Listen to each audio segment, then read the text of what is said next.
सभी भाई बहनों को प्रणाम। ओम भूर्भुवः स्वः तत्सवितुर्वरेण्यं भर्गो देवस्य धीमहि धियो यो नः प्रचोदयात्।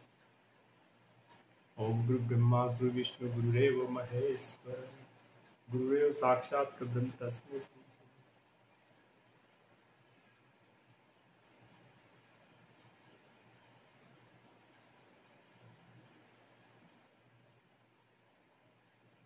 गायत्री मंत्र के 24 अक्षर 24 अक्षर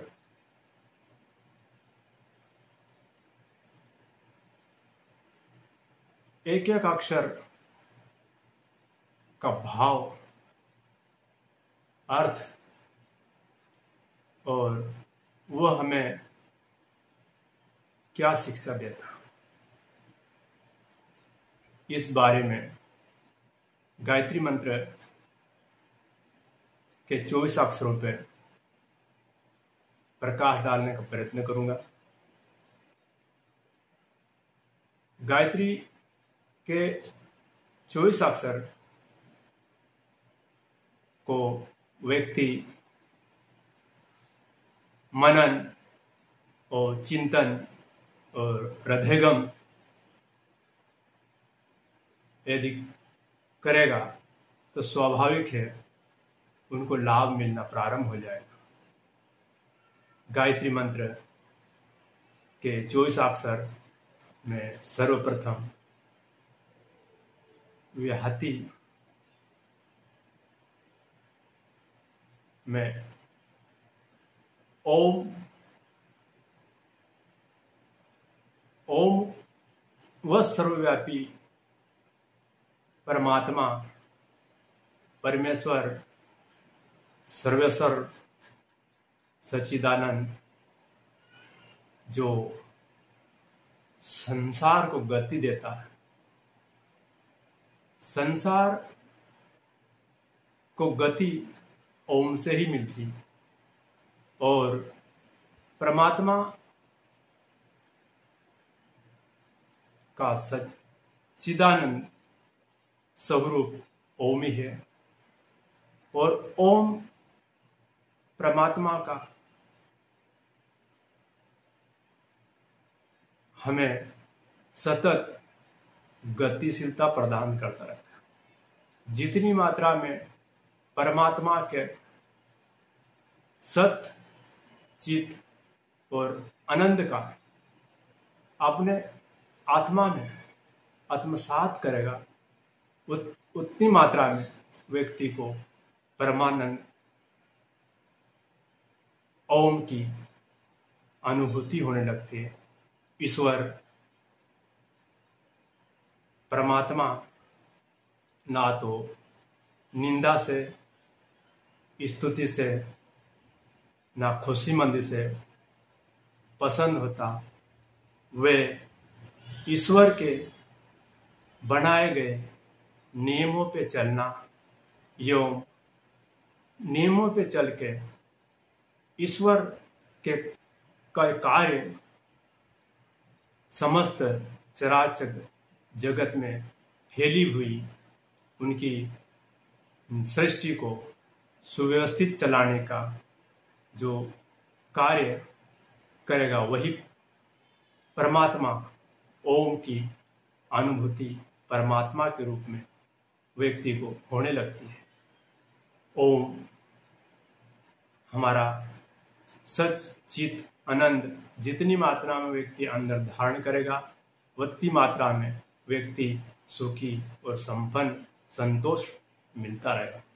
ये मैंने ओम के ऊपर व्याख्या करने का प्रयास किया। ये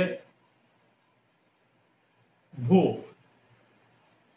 उस प्राण स्वरूप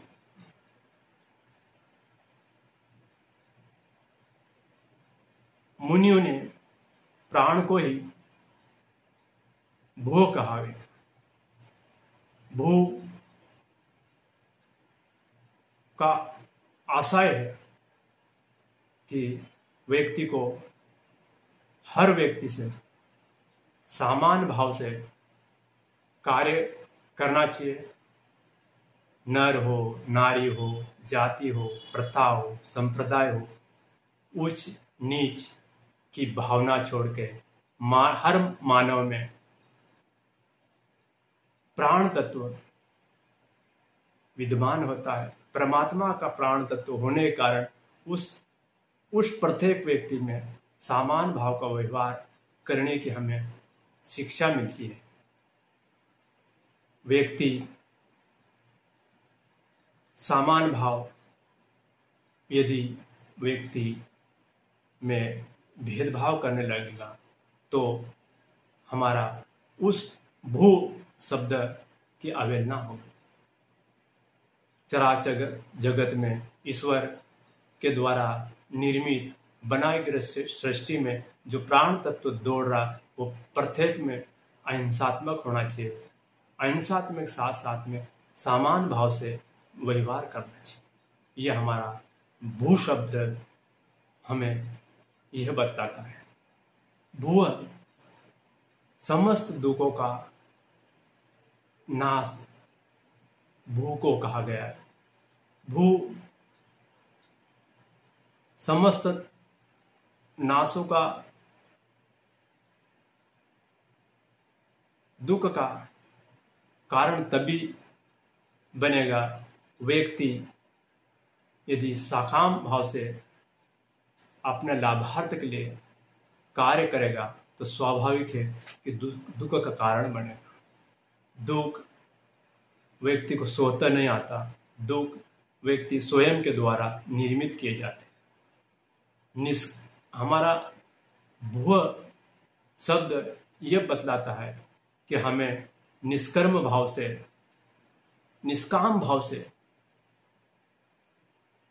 कार्य करना चाहिए। निष्काम भाव से किया गया कर्म ही कर्तव्य हमारा निष्काम भाव से होना चाहिए। यदि हम लाभांश के लिए यदि कार्य कर रहे हैं तो लाभांश में हमको लाभ हानि होती रहती। यदि हमको हानि होने लगी स्वाभाविक हमको दुख होने लगेगा। जब हमको दुख हो रहा तो हम भू शब्द से प्रेरित नहीं हो पा रहे हैं।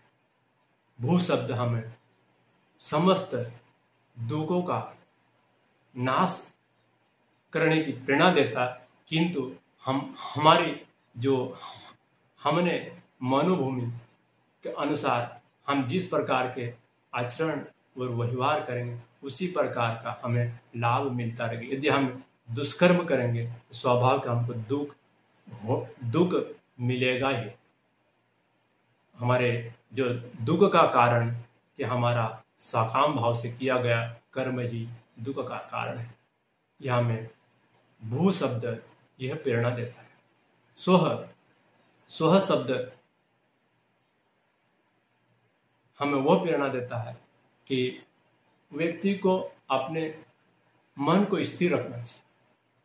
मन को स्थिर, दुख हो सुख हो, लाभ हो हानि हो, अनुचित हो उचित हो, प्रतिकूल हो, जैसी परिस्थिति हो हमारे मन को स्थिर रखना चाहिए।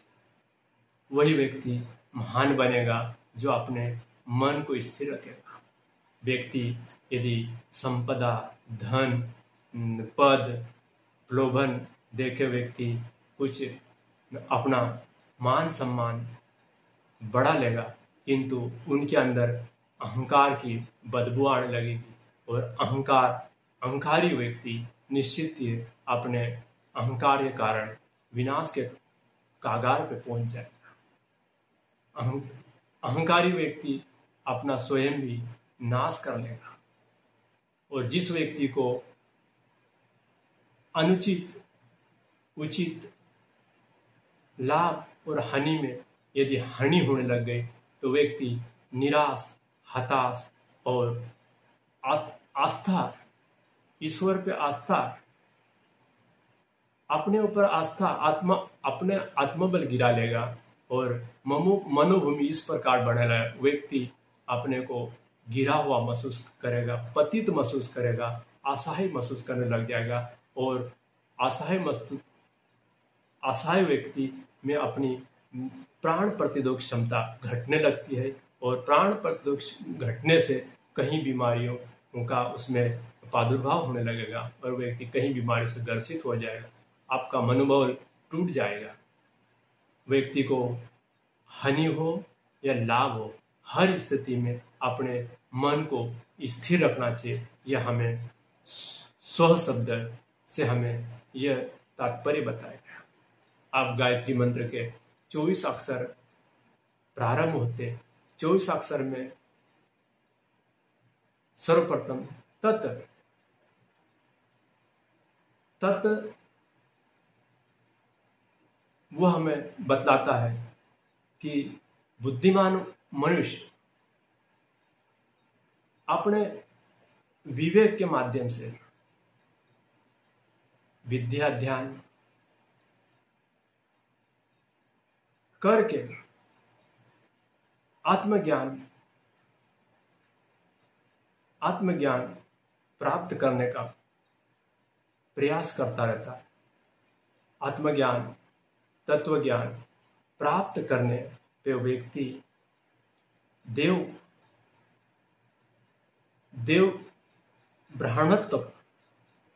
ब्राह्मणत्व के गुण अपने विकसित करने लगता है।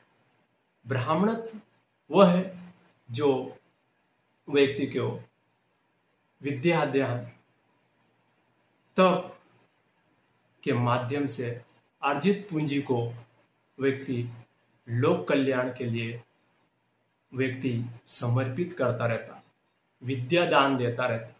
और ब्राह्मण भूसुर कहा गया। भूसुर अर्थात भूलोक का देवता। भूलोक का देवता अर्थात उसमें देने की प्रथा प्रचलित होने लगी। विद्या दान श्रेष्ठ दान बताया गया। अज्ञानता को मिटाता है और अज्ञानता मिटाने वाले को भूसुर अर्थात देव, पृथ्वी का देवता कहा। गुरुदेव ने मानव देवत इसी भूसुर को कहा गया कि व्यक्ति अपने देवत्व गुण उभारने पे व्यक्ति देव श्रेणी का बनने लगता और देव श्रेणी वाला व्यक्ति विद्या दान अंधकार मिटाने के लिए हर संभव प्रयत्नशील रहता और विद्या अध्ययन के साथ साथ ब्राह्मणत्व का गुण विकसित करने लगता है। यह हमें तत् शब्द से यह संज्ञान मिलती है। स शब्द हमें यह बतलाता है कि राजतंत्र को चलाने के लिए, घर तंत्र को चलाने के लिए हमको बलों की जरूरत पड़ती है। सविता के सामान ओजस्वी बने, बलवान बने, पराक्रमी बने। यह बलवान बनने से जो ईश्वर द्वारा प्रदत्त शक्ति हमको मिलने लगती है और जब ईश्वर द्वारा प्रदत्त शक्ति हमको मिलने लगती तो हमें निर्धन असहाय की सहायता में उस एनर्जी को, उस पावर को लगाना चाहिए।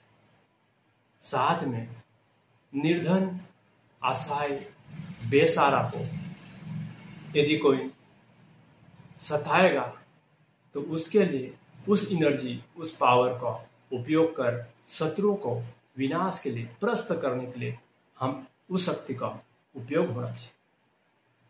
यह हमें शब्द यह बताने का प्रयत्न करता है कि व्यक्ति को क्षत्रिय गुण विकसित करना। क्षत्रिय गुण विकसित होने से व्यक्ति के अंदर आत्मबल, शरीर बल तो बढ़ेगा, समाज में अपनी प्रतिष्ठिता बनी हुई रहेगी और समाज के लिए व्यक्ति हर संभव लड़ता रहेगा। समाज के ऊपर किसी प्रकार की समस्या आ जाए, किसी प्रकार का कोई बाहरी तत्व उसमें हस्तक्षेप करेगा, तो वह व्यक्ति अपने बलों के माध्यम से उस व्यक्ति को परास्त करने में अपना जीवन संघर्षित करता रहेगा। यह हमें स शब्द बताता है।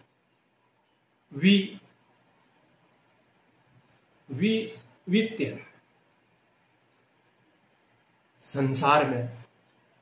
संसार को चलाने के लिए, घर को चलाने के लिए हमको धन की आवश्यकता पड़ती है, धन कमाना चाहिए। यह हमारे स शब्द से यह हमें संज्ञान मिलती है कि व्यक्ति को धन कमाना चाहिए, धन कमाना चाहिए और अपने घर की जीवन उपयोगी जीवन के निर्वाह के लिए आवश्यक है।